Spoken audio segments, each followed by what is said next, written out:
Hello dear students, welcome to my YouTube channel Maths Magic with Parvesh sir. प्यारे विद्यार्थी, आज हम maths का चैप्टर नंबर 1 का वास्तविक संख्याएं की प्रश्न वाली 1.1 का प्रश्न क्रमांक 5वें को आज हम हल करेंगे और समझेंगे। जांच कीजिए कि क्या किसी प्राकृत संख्या n के लिए संख्या 6 की घात n अंक शून्य पर समाप्त हो सकती है। हमें बताना है कि n एक प्राकृत संख्या है और 6 की घात n क्या 0 पर समाप्त होगी या नहीं। तो मैं आपको पूरा क्वेश्चन समझाने से पहले आपको एक चीज समझा देता हूं कि किसी भी संख्या को शून्य पर 0 पर समाप्त होने के लिए उसके अभाज्य गुणनखंड में 2 और 5 का होना जरूरी है।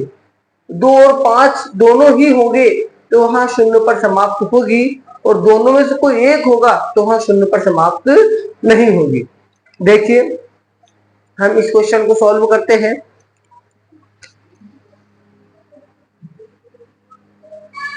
हल 6 की घात n के हमने टुकड़े करे तो आया 2 इंटू 3 और ब्रैकेट की घात n। हमें यहाँ पर कहीं 5 नजर आ रहा है क्या? ओनली 2 नजर आ रहा है। अगर इसमें 5 होता तो यहाँ शून्य पर समाप्त होती। तो हमें लिख देंगे यहाँ 6 की घात n के अभाज्य गुणनखंड में, अभाज्य गुणनखंड में 5 नहीं है। यहाँ 6 की घात n के अभाज्य गुणनखंड में 5 नहीं है, इसलिए यहाँ 6 की घात n अंक 0 पर समाप्त नहीं होगी। क्या बोला हमने? यहाँ 6 की घात n के अभाज्य गुणनखंड में 5 नहीं है, इसलिए 6 की घात n अंक 0 पर समाप्त नहीं होगी, क्योंकि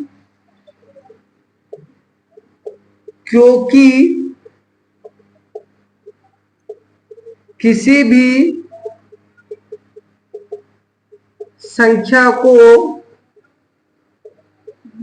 0 पर समाप्त, क्योंकि किसी भी संख्या को 0 पर समाप्त होने के लिए आवश्यक है कि उसके अभाज्य गुणनखंड में, इसके अभाज्य गुणनखंड में 2 और 5 दोनों आए। क्या कह रहे हैं हम?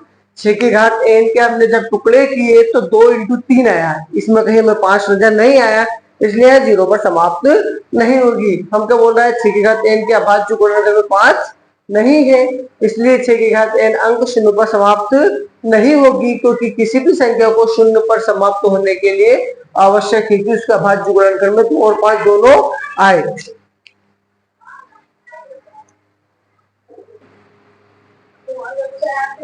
डियर स्टूडेंट्स, अब हम प्रश्न वाली 1.1 का क्वेश्चन नंबर 6 प्रश्न नंबर 6 को समझेंगे। प्रश्न क्रमांक 6 है, व्याख्या कीजिए कि 7, 11, 13 प्लस 13 और 7, 6, 5, 4, 3, 2, 1 प्लस 1 भाज्य संख्या क्यों है?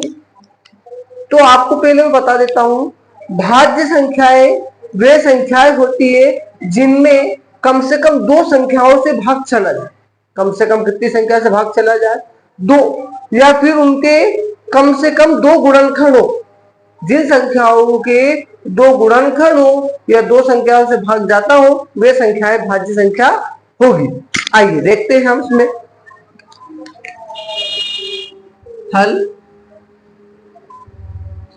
7, 11, 13 प्लस 13। सबसे पहले हम इसको सॉल्व करते हैं। आप लोगों को यहाँ पे 13 नजर आ रहा होगा, यहां भी है और यहां भी है, तो इन दोनों में से 13 को कॉमन लेंगे तो हमारे पास क्या बचेगा? 7 बचा, 11 बचा, 13 गया कॉमन तो बचेगा 1। फिर ये प्लस वैसा के वैसे और इस 13 की जगह बचेगा 1, और जो 13 आएगा वो कहाँ आएगा? बाहर आएगा। कहाँ आएगा? ब्रैकेट के बाहर। दोनों में से हमने 13 कॉमन ले लिया है। 7 का गुणा 11 से करा 77, 77 एकम 77 प्लस 1 इंटू 13, 77 और 1 हो जाएगा आपका 78। देखो कितनी संख्याएं दिख रही है आपको? 2, एक 13 और 78। तो ये जो कि एक क्या कहलाएगी? भाज्य संख्या, जो कि एक भाज्य संख्या है। इसी प्रकार हम इसको करेंगे 7, 6, 5, 4, 3, 2, 1 प्लस 1। सिर्फ प्लस, यहां प्लस में हमारे पास 5 होगा। क्या होगा? 5। तो यहां पे हमारे पास क्या होगा? 5। आइए इसी को भी हम इसी प्रकार से सोल्व करते हैं।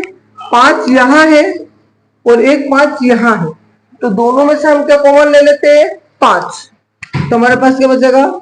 7, 6, इस 5 की जगह खाली जगह तो क्या जाएगा? 1, 4, 3, 2, 1 प्लस इस 5 की जगह क्या जाएगा? 1, और ब्रैकेट के बाहर आएगा हमारे पास जो हमने कॉमन लिया है वो 5। आइए हम गुणा करते हैं। 2 एकम 2, 2 तिया 6, 6 चुक 24, 24 एकम 24, 24 का मल्टीप्लाई 6 से करेंगे तो कितना होगा? 24 छंग 144, 144 का गुणा 7 से करेंगे तो ये जाएगा आपका 1008 प्लस 1 इंटू 5, तो ये आपको हो जाएगा 1009 इंटू 5। कितने गुणनखंड है इसमें भी? 2 है। 2 संख्या है जिससे 1009 से भाग जा सकता है और 5 से भी भाग जा सकता है, तो जो कि ये भी क्या है? जो कि एक भाज्य संख्या है।